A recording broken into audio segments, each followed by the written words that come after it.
there, YouTube! Today is the next step in this project Guitar's Life.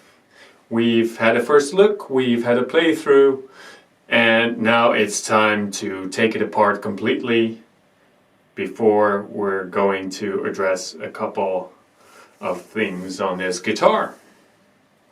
So I thought I'd take you through that process as well.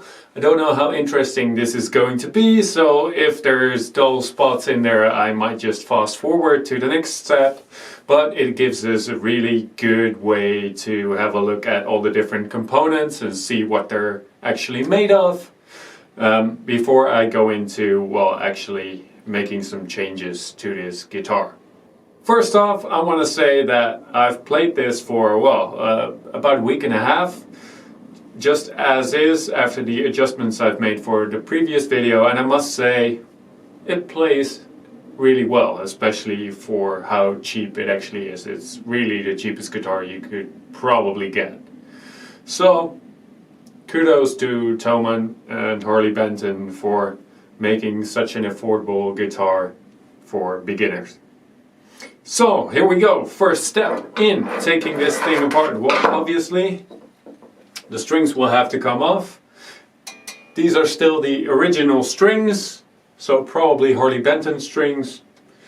They're 9s and they're fine, I guess. So, not much to say on those. Let's just get this out of the way and I'll probably push fast forward right now.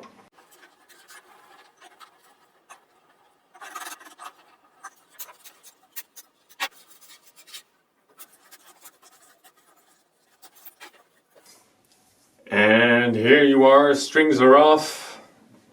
What's the next step going to be?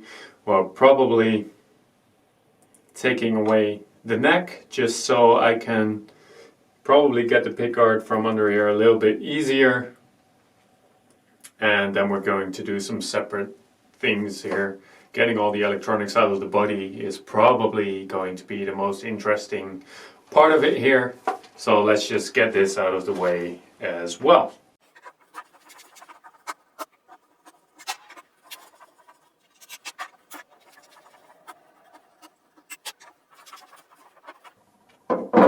Alright, here we go. I've just got this up only slightly, but the neck's already trying to move away from me.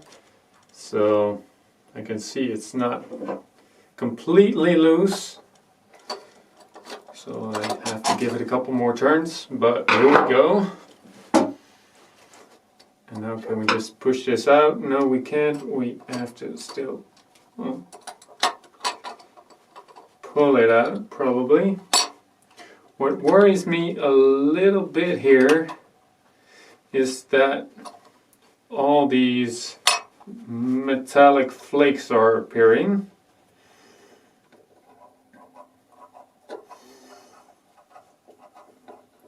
And I wonder where they're coming from. So, final screw here. And let's have a look at a couple of things. Alright. We'll set this away. Well, look at that. That's a lot of sawdust. Oh my god. But as I was saying in a previous video, I still believe that, well, except for the fingerboard, this is a one-piece neck. Still looks like it. Obviously, the grain isn't going to be like A grade, so there's some spots in there. And it's not very even. But who cares? I mean, it plays nice, and actually the grain on the fingerboard, I kinda like the waviness of it, so that's good. The other thing on here obviously is the tuners. Let's get this out of the way first. There's not much point in showing you how to get these off because, well, that's fairly simple, but there's quite a bit of wiggle on all of these, so these have got to go. And the last thing that's always interesting to me are the string trees on these Fender style headstocks. Well, these are the cheapest versions as well, and they can cause quite some friction and actually get your strings out of tune instead of helping it stay in tune, which is what it's supposed to do. So I typically tend to get rid of at least the middle one and then swap the higher one to the second spot, and then, well, I feel it runs more smoothly. But anyway, so that's the neck. If we're talking about, well, measurements and stuff, this must be a 12-inch radius, or maybe even flatter. No, probably 12-inch. From just playing it, I would say, because you can get the action fairly low, way lower than on a standard Fender style neck, which have a little bit more of a curve to them. So we're getting this out of the way, don't need it for now. Huh. There we go. Let's have a look at the body. After, well, getting rid of some of that sawdust and, yeah, these metallic particles. Are they part of the paint that came loose, the sparkle? Or is it something else? I can see that there's quite some big chunks that come from just around these holes here. I don't know if you can see this properly, otherwise I'll shoot some pictures for you. Well, the other thing is the neck pocket.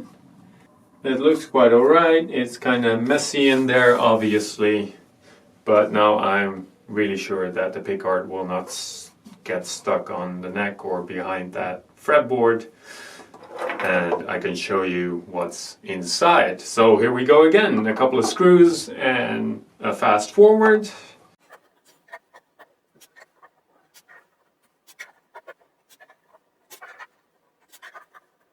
And that's the stretch plate. You can see that now the screws are off, it's all very loose, and we can have a look at what's behind here. So actually the paint got in very thoroughly.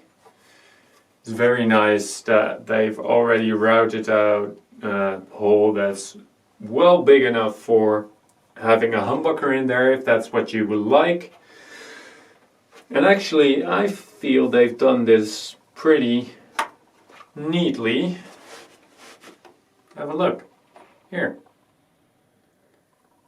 That's pretty good, right? So no loose chunks of wood or anything. I mean, they didn't have a look at the paint job on the back, but that's logical.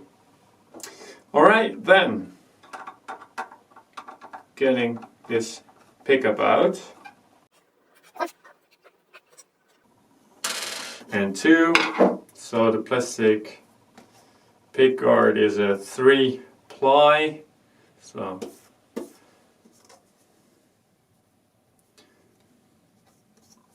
that's okay. And I'm going to use this as a template to cut out a new one. I've got a really nice piece of like orange marble, not real stone marble obviously, but that's what the print is in the plastic that I'm going to replace this with. It would be awful with this red color, but I believe that with the new color it will be really nice. So again, don't need this anymore. There we go.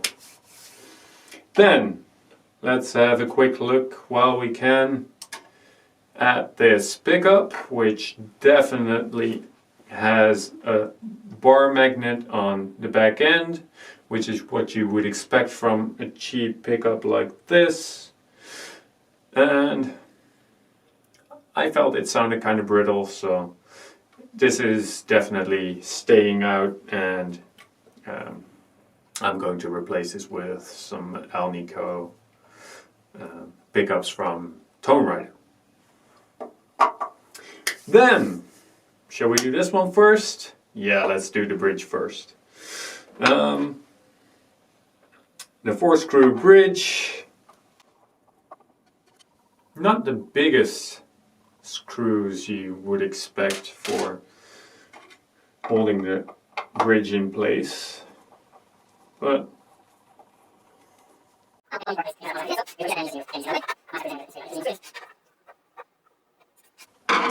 and now we can get the bridge out.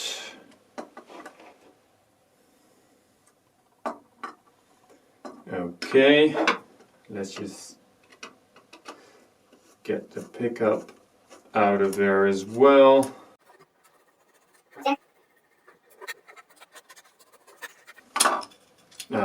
There it goes. Are these screws way longer? Yeah, they are. Than the ones for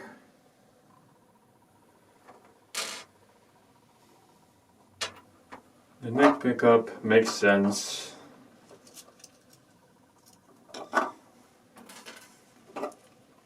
Actually, not that much room on the wiring, which is, I think, is good.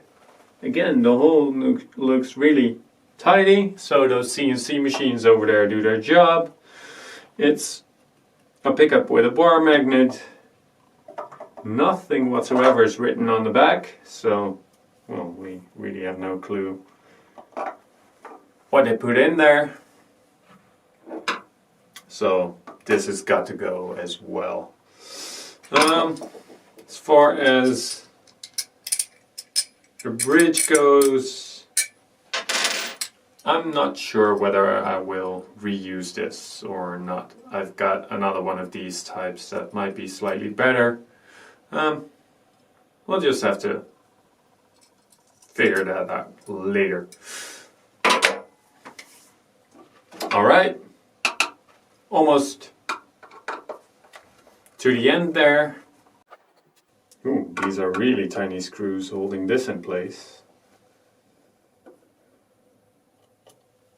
Not that you need a lot, but come on. It's the same ones as for the Pickguard, which makes it easy. Now I see that on this end there is actually a bit of leeway on the pickup wires. Yeah. There we go. I'm going to get rid of them though. So for now I'm just going to make it easy on myself and just cut the wires at the end. If I were ever to reuse these, which I probably won't, but then I definitely could, because I've got enough wire left there. And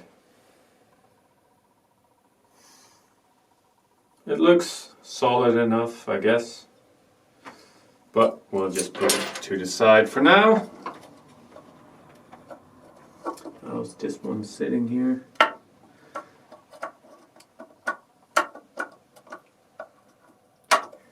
Get the ground wire off and this one off.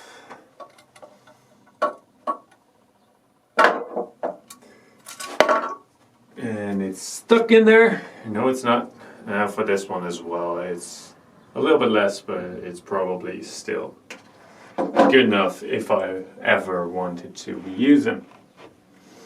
Then we've got the wire in here that's for the grounding to the back of the bridge. Well, we can just pull that out. It was just touching, but it wasn't connected to anything there. And now if we just get this off, let me just get it to my side for a little bit.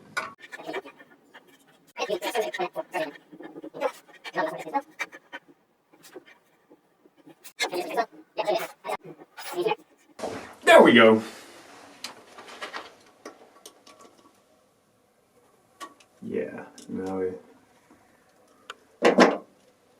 once you've got that first turn, it's easy.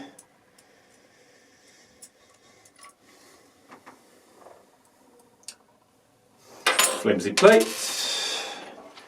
Can I thread this through or not? Yes, I can. Alright, so I can leave this as one piece and then we can have a look at it. Just the typical telly knobs, which you can pull off instead of the ones with which you have to screw tight to the pot. But that's just because these are the typical small budget pots. CF doesn't say anything really. Should obviously be 250K, and it's one of those printed 3-way toggle switches, which I'm also probably going to swap out. Wiring is done well enough, obviously, and the last thing to look at is the jack input, which is one of those typical, well, also budget ones, so it did its job fine, but this is going to go as well. Now all we have left is, let's look into the cavities here. Still also looks pretty neat. Pretty nice. So I can definitely work with this. Last thing I haven't done is unscrew these strap buttons, but hey, you get the gist of what this guitar is about. The last thing I can probably say is about the body, that the wood is poplar and it's very light. So this guitar actually, when playing standing up, had a fair bit of neck dive. Not much you can do about it, right? I mean, making the body heavier in some way by using heavier hardware. I don't know if that's something I would ever do. So, there you have it. All bits and pieces of this guitar. And now, aside from having some lacquer on the body still, I've got, well, the exact same thing as when I would have had the kit that I was looking for in the first place. So next part will probably be sanding down the body and giving it a bit of a different shape, because that's what I want to do anyways, make it a little more ergonomical. So give it some nice cuts here, and if you saw my previous build, you know that I'm all about taking any unnecessary horns and stuff away. So this is going to be a little bit shorter as well. I'm going to round this off a little bit and, well, make it look a bit more streamlined, because, well, there's no cuts, it's all flat right now. And then we'll build again from there. So that's how to take down one of these Harley Benton TE20s. I hope you enjoyed this, and see you next time for the next step. Bye bye.